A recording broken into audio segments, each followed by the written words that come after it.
Hi everybody. Today I'm going to be looking at something that happened in the last week or so that really disturbed me and upset me to a degree. Something that happened in the local sense in terms of South Africa. No, don't speak of the devil. He wants you to. He wants you to. No, don't speak of the devil, and you do too. And you do too. I think it's best if I just jump into it by reading the transcript of a post made by a good friend of mine, a colleague in religious studies, Dr. Tristan Kapp. Let me just read this. The last 24 hours was fucking wild, and I thought I'd attempt sharing a few thoughts, thinking out loud on what had transpired. In an article on the same topic some time ago, IOL News portrayed me as a human rights activist and academic, whereas Rapport and Network 24 recently portrayed me as a self-proclaimed Satanist who happens to be connected to the University of Pretoria theology faculty. And I can't help but ask why. Especially since they reached out to me, not me to them, asking my comments as an academic and an expert. Additionally, why did they, namely Rapport and Network 24, not include the faculty's full name, Faculty of Theology and Religion, which it has been called since 2017, displaying the university's inclusivity and openness to critical discourse, enshrining South Africa's constitutional rights to freedom of academic research, affiliation and religion. What did my personal beliefs have to do with an article on an African political philosophy and right-wing disinformation? Never mind my affiliations and expertise. They also seem to neglect that I am the spokesperson and interfaith officer for the NPC, South African Pagan Rights Alliance, or SAPRA, an organization known for its advocacy. Alas, in less than 24 hours, South Africa has yet again regressed to a late 1980s satanic panic public narrative, where the stigma behind new religious movements are once again used for clickbait. Something I discussed at length in a research paper on occultism and occult crime in South African media, and he gives the link. Furthermore, I didn't wear a skirt. It was a goth kilt I bought with a super cool suede jacket from Kilts and Regalia in Cape Town. Now, the picture, I'm going to show it on screen now as well. You'd have to be a special kind of stupid to actually mistake that for a skirt, unless you're deliberately trying to portray somebody in a certain light. Especially when you consider that it's an old photo from 3 years ago. Why use that now to illustrate a current article about current affairs now, this week? That to me looks really deliberate. He goes on to say, I was going through an experimental goth phase, another stigmatized subculture in South Africa. That's actually stigmatized all over the world, not just in South Africa, by the way. Even though I don't dress like this anymore because I've grown out of it, I still enjoy challenging traditional toxic masculinity in other ways. But why use an image that they full well know would deliberately spark outrage with an equally worse title and post it on a Sunday morning Afrikaans newspaper? The journalist didn't even acknowledge how kind and jovial I was over the phone when we were discussing things, completely disregarding the fact that I requested my religious views to be kept out of it, as I did not believe that it was relevant. Alas, I'm not shooting the messenger, as some have accused me of doing. I'm simply questioning the clearly biased, insincere, and sensationalist misrepresentation, in comparison to other prominent news media on the same topic and my overall experience with media engagement. One of the things that really pissed me off about this whole article was the way they went out of their way to misrepresent Tristan Kapp. They couldn't have done any worse than if they had taken that photo of him and added some candles and a pentagram on the floor and a couple of dead cats lying around to try and make him look like this ghoulish Satanist that they're trying to portray in their article. He goes on to say again, in Rapport's article, Ernst, that is the Afriforum guy, is portrayed as an Afrikaner activist. But I'm the self-proclaimed Satanist, who, despite my hard-earned credentials, remember he's a doctor, and bona fide human rights activism and contributions to scholarship, minority rights, and religious freedom via international public-facing academic interviews on podcasts, panel discussions, seminars in France and Ireland on new religious movements. Okay, now that's my field as well. And just remember, to put this into context, where Tristan Kapp has gone, I'm still going. So this is of interest to me. Aside from the fact that I know him, and I've known him for a couple of years, this is really, really annoying to me. And it should be annoying to everybody in South Africa who cares about things like individuality, freedom of expression, freedom of speech, and, the right to your dignity as a human being. I mean, they literally put him on trial in the press just because he looks different to how they, or they found photos of him looking different to how they would prefer him to look as an academic, and how they perceive him to be because of his religion. And they wanted to portray him as that, and they did it. As you can tell, I'm quite upset about this. So let me just breathe a second, and then I'm going to pick this up again. A few moments later. All my research papers, international conference papers, blogs, and media opinion pieces as ipso facto expert. No, none of that. I'm just a self-proclaimed Satanist and edgelord criticizing Marvel's Afrikaner Avengers, the perfect scapegoat to fuel the righteous crusades of Christofascism and white supremacy in South Africa. Then he mentions earlier news articles that Tristan has been around a long time. On social media, he's had a couple of other channels previously that I know of. It was The Friendly Satanist. He was also on YouTube. He was on TikTok. I'm not sure about any other places. I think he may have been on Twitter or X or whatever it's called now. He's always been approachable and tried to present I won't say an unbiased approach, because being an activist, you have to be biased. Remember, he started out as an activist, like me in that sense, trying to correct misconceptions and understanding, and obviously he's going to ruffle a few feathers, and as an activist does. Activists ruffle feathers. That's what we're supposed to do, because you're supposed to challenge misconceptions, lies, propaganda, and you're supposed to correct people as far as you can, as far as they will listen to you, even if you've got to shout a little louder so they can maybe hear you. And I must admit that as much flack as I got for doing LGBT activism back in the day, Tristan took a hell of a lot more hate and flack from Afrikaners and Christian Afrikaners just because he happened to identify with Satanism as his religion. And for those of you who are already maybe, hackles are standing up a little, let me just tell you that if that's the case, then you also don't know what you're talking about or what you're thinking about. You don't know the facts. Most people who do that don't know the facts. They believe all the nonsense that people have been saying about religion or about that particular religion for all their lives, and they don't know any better. And they don't want to know any better, because who wants to know something about something that they've taught to fear or to hate? But here's the thing. If you open your mind to learning about something that you fear and that you've been taught to hate, suddenly your eyes open a little and you see, but it's not what they're saying it is.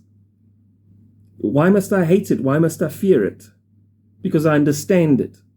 And that's the whole point of activism. Whether you're doing LGBT activism or whether you're doing religious demystification or deobfuscation or countering propaganda, misrepresentation and lies, that's what it's about. Anyway, he's comparing the Rapport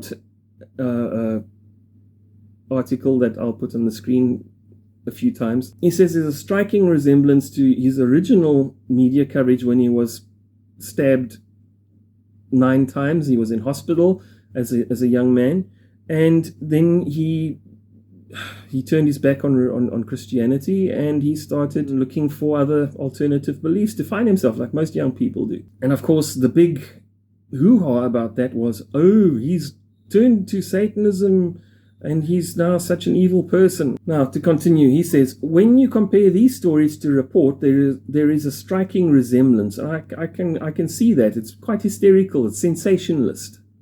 There's not much truth-seeking there. There's not much, journalistic ethics. But I suppose you don't expect journalistic ethics from tabloid, newspapers.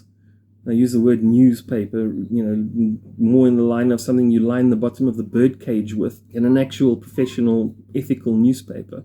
In each case, I was contacted and asked verbatim to share my views as an expert and researcher, not a Satanist.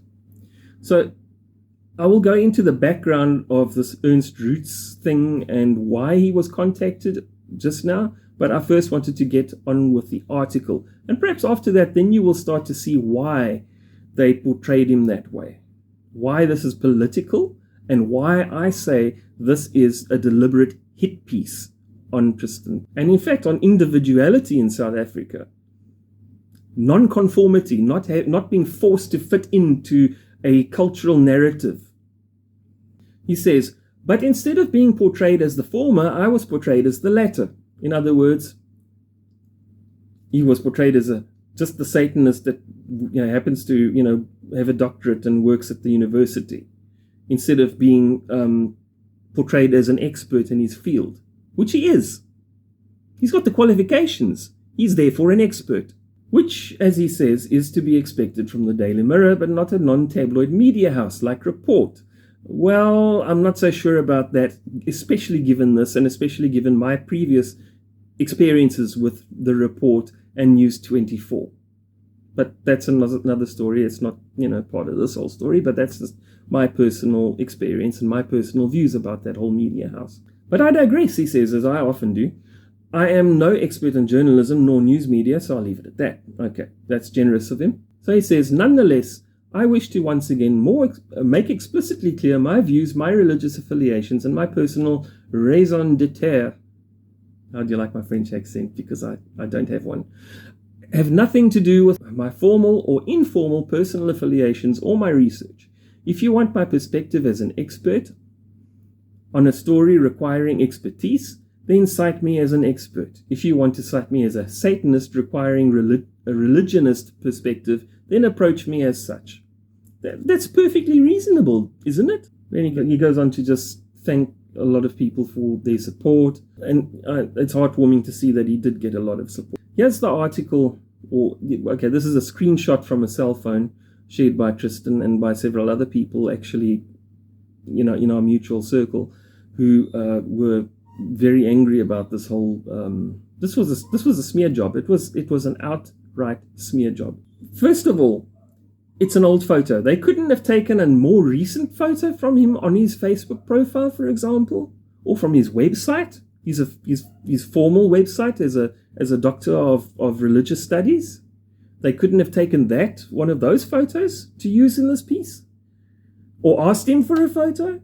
Instead, no, they go and dig up 3 years ago's photos from a shoot that he did for something else completely separately, dressed up in goth clothing, which is it's not criminal. It's got nothing to do with Satanism. Second of all, it's a completely separate thing. It's a fashion statement. As I said, all they needed to do was add a few, special effects, like, a few dead cats lying around, maybe a Slipknot CD, just to make him look more the part of the, the whole, what would they call it in Afrikaans? Die satanische gevaar? I don't know. Die rooi gevaar.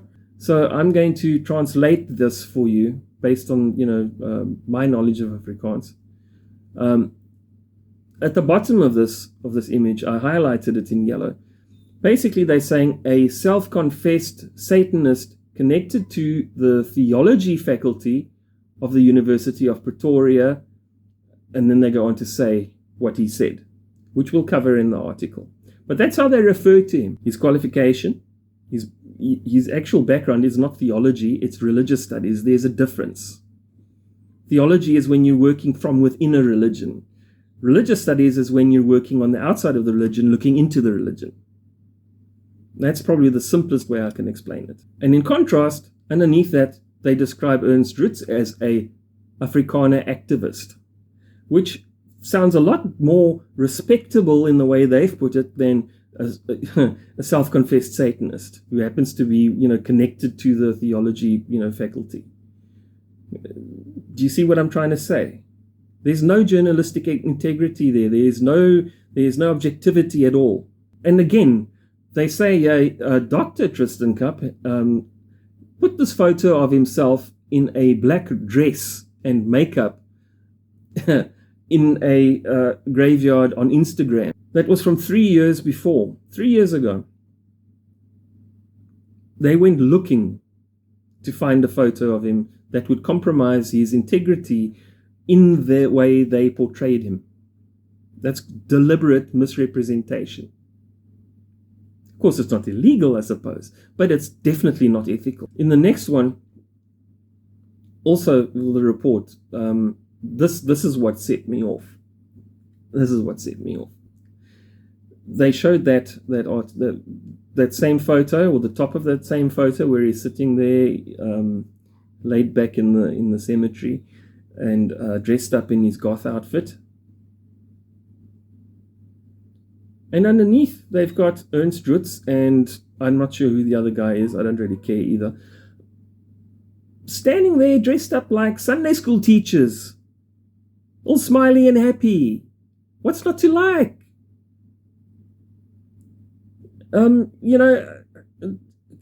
These guys, whoever did this, they know propaganda, that's for sure.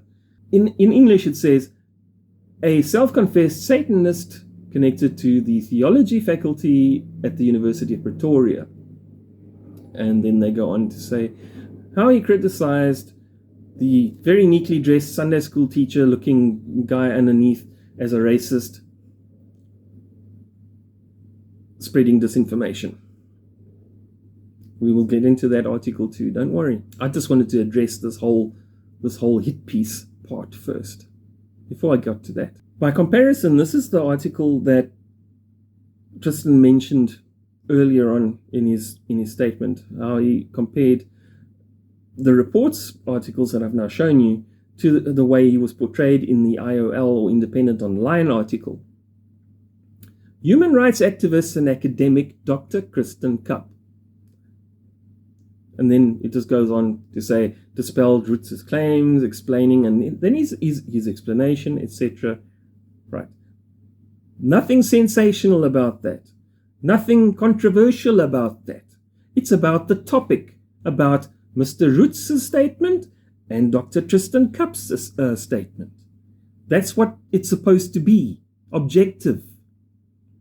Not sensational. Not propagandistic.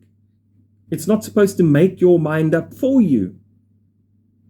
And what the report did is they gave you this thing so that whoever read it is going to obviously agree with him and hate the person because of they painted all the arrows pointing to him. I mean, in that photo, he does not look like your traditional Afrikaans, butch Afrikaans male. He's not wearing a safari suit. He's not wearing a jean pant. And on top of that, they went and portrayed him as, as wearing a dress. Well, first of all, from my point of view, I don't care. Men can wear dresses. Women can wear pants. What's the difference? What does it matter? They're just clothes. You don't wear them with your genitalia. Just like boys' toys and girls' toys, they're not operated with genitalia. I mean, it's a simple thing. The question is, do you operate this toy with genitalia? Yes, and it's not for kids. No. What's the problem? That's the principle of this whole thing. It's nobody's business. But of course, the way a report is putting this out, it's the reader's business what Tristan Kapp wears. It's the reader's business how he looks. It's the reader's business what he believes, what his religion is, all separate from what the argument or the debate is about. Instead, they mash it up and they bring the religion to the fore. That's what counts more than the argument. All to make Mr. Roets look spotless and clean, with his neat little, side parting and his Sunday school outfit. He's an Afrikaner activist. He's above reproach. They don't criticize what he says. They don't play the ball. They play the player. And that's why I call it a hit piece. So I'm going to come to this article. This is the article from the 4th of March. It's from the IOL, Independent Online. It's called Roets' Controversial Claims About SA Universities Teaching White Genocide Gets Rubbished. Now, this is what this guy has said according to the newspaper, right? Notice it newspaper, not tabloid. Ernst, a self-proclaimed protagonist for Afrikaner self-determination, recently had an interview with a far-right media personality, Tucker Carlson. And we all know Tucker Carlson, at least those of us who are politically minded and have interests in politics happening overseas, the complete train smash that's happening over in America at the moment. We know who Tucker Carlson is. It's self-explanatory. And we also know what he stands for. So they were discussing a video that was recently posted that allegedly claimed that white people are inferior Neanderthals and is currently under investigation by the SA Human Rights Commission. Okay, fine and well, that's under investigation. Cool. If that was said, I haven't seen the video, but if that was said, it should be under investigation. But then he goes one step too far. And he says, Roets then claimed that such narratives are taught in universities. That's the stupidest thing I've ever heard. According to him, he says, there was a video that went viral on social media of this guy talking about how white people are subhuman. This is taught at universities in South Africa. There's something called the Azania critical theory. Azania is a Pan-African word for South Africa, and they actually get this from Americans, and they put an African flavor on it. It said Roets. Where do I start with this one? Yeah. So now here we come to the part where this whole thing with Rapport focuses on. Human rights activist and academic Dr. Tristan Kapp dispelled Roets' claims, explaining the Azania critical theory as an intellectual framework that examines the enduring impact of race and racism in South Africa, particularly through the lens of Azanian political thought.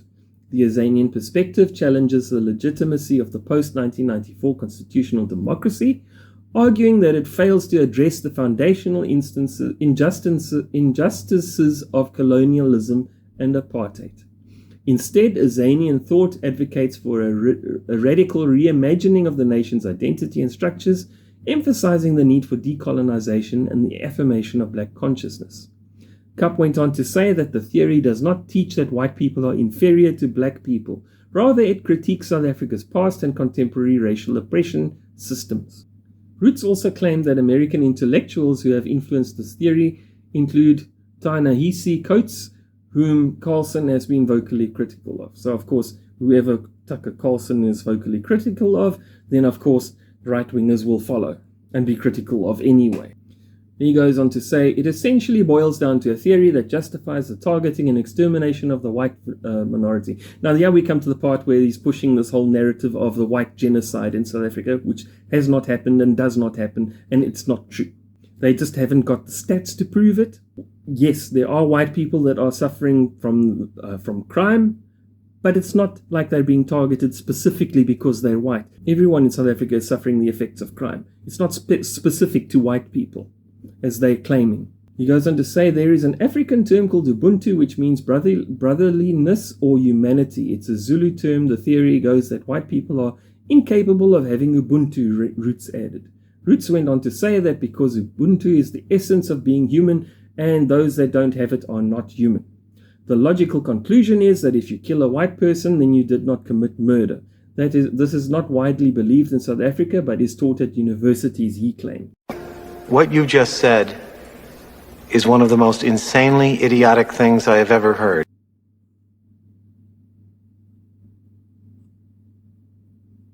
If that were ever taught at a university, I can guarantee you a dozen people who heard him or heard that would go running straight to the Human Rights Commission to report them. The article finishes by saying his inflammatory remarks come as the Directorate for Priority Crime Investigation, the Hawks, confirmed that high treason dockets have been opened in response to allegations that misleading information about South Africa was being propagated in the US. Okay, that's a separate issue again. But this sort of disinformation being spread overseas is what Tristan Kapp was addressing. Now, I don't know about IOL's approach to Dr. Kapp. I don't know if they contacted him or if they just saw his comments on Facebook or social media or something in that line and then they just quoted him. I don't know that background.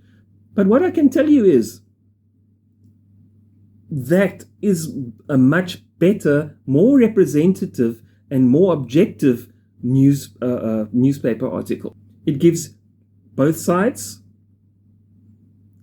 without trying to distort the image of one of the parties to try and make them look bad or worse than the other. I mentioned earlier that Tristan got some support, but you'll be very surprised by the origin of some of the support, as I was. Because on the 2nd of April, a press statement was released. I'll put it on the screen for you now. I'm not going to even attempt to try and read this in Afrikaans because I can understand it, I can read it in my head, but my tongue does not work so nicely when it comes to pronouncing Afrikaans without making me sound like a complete idiot. But I did translate it, and I will read the translation for you. For those who don't know what that is the Neder-Duitse Gereformeerde Kerk. We call it the Dutch Reformed Church in English. Okay, this is from the curatorium of the Dutch Reformed Church of the, Transvaal. I haven't seen that name in a long time, so I presume it's some kind of cultural leftover from pre-1994 that hasn't been renamed. I don't know. I was surprised to see it myself. But this is actually from, well, it bears the seal of the Dutch Reformed Church of Transvaal, but it's also addressed from the Faculty of Theology and Religion at the University of Pretoria. But anyway, in short, here it is. The Curatorium of University of Pretoria would like to provide members of the Dutch Reformed Church with the following information in response to an article in Rapport. Satanist attacks, I think that's the nickname for the university, attacks roots over poisonous rhetoric, dated 30 March 2025. The Department of Religious Studies is one of the departments within the larger Faculty of Theology and Religion. There we understand it now. That does not approach religion from a theological or faith-based perspective, but rather works from a more neutral philosophical viewpoint. Students of all religious traditions can study further in this department. For example, a number of Muslims, Baha'is, and Buddhists have obtained academic qualifications here. The Curatorium greatly appreciates the work of this faculty, including that of the Department of Religious Studies. Dr. Tristan Kapp recently successfully completed his PhD in Religious Studies, and like all successful PhD students, was registered as a research associate with the faculty. This does not mean that Dr. Kapp is an employee of the faculty or that he represents its views. The faculty does not have control over what Dr. Kapp publishes independently, nor does it endorse his views unless explicitly stated otherwise. Dr. Kapp's dissertation was reviewed by UP according to its academic standards and policies, and it is incorrect to link his work to sensational claims made in the Rapport article without proper context or understanding. The Curatorium is disappointed with the sensational reporting in Rapport and unverified statements made on Facebook and other social media platforms. We encourage members to consult official sources for accurate information regarding this matter. They're correcting some misconceptions of where he studied, what he studied, how he's affiliated or connected to the university, while also saying they're not responsible for anything he says or publishes or writes. But at the same time, they're condemning the report for their sensationalist nonsense. I mean, why didn't they use that photo? I mean, why not? Wasn't he sensational enough in that photo for them? I mean, not enough black? Not enough dead cats hanging around him? So anyway, what I'm going to conclude with in this whole subject is this is a trashy excuse for journalism in South Africa. It's shoddy. It's a deliberate hit piece.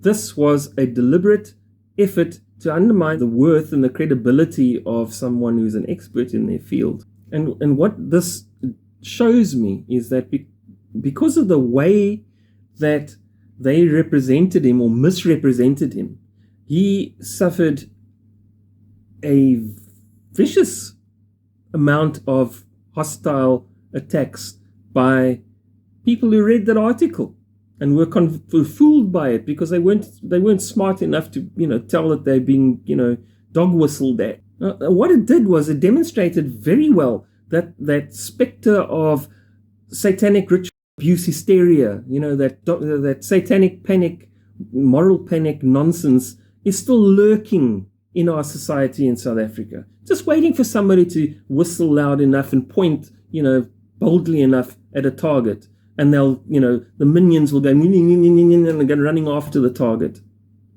Do they work for them? That's called populism. That's not journalism. I mean, that's basically what Rapport did. They distorted the narrative to cast Roets and Afriforum and their bullshit propaganda, right-wing nonsense, conspiracy theory crap in a favored light by making Dr. Kapp look as bad as they possibly could, playing the player instead of playing the ball. And that's not the job of journalists. That is not journalism. They made him look as bad as possible in the right sort of way that they knew would set their followers off. They showed them a young Afrikaans man dressed in goth attire that they called a dress. Say that to a Scotsman and see what he'll say to you. Who's unashamedly non-Christian, openly vocal about being a Satanist and working at a pagan rights organization. The same one that I worked at, incidentally, in case you're looking for another target.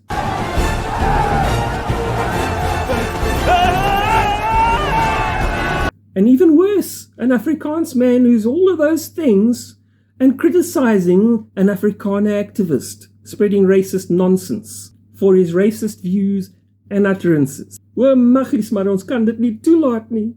You see, that's how they silence their critics. By turning the weight of public opinion against them. And that's why it's called a smear job.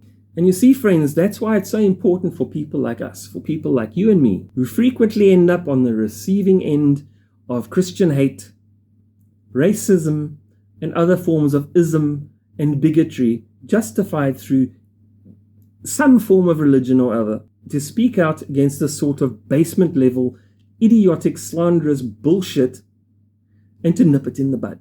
So once again, this is not journalism.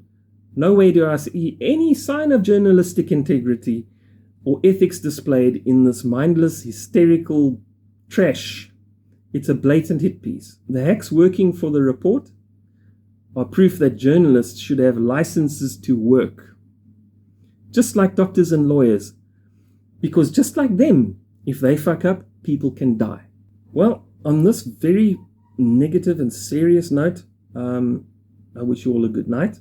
Please leave your thoughts and opinions in the comments fields below, and I'll see you guys in the next video.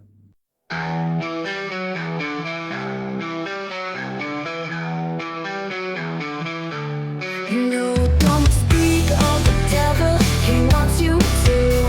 He wants you to. No, don't speak of the devil, and you do too. And you do too.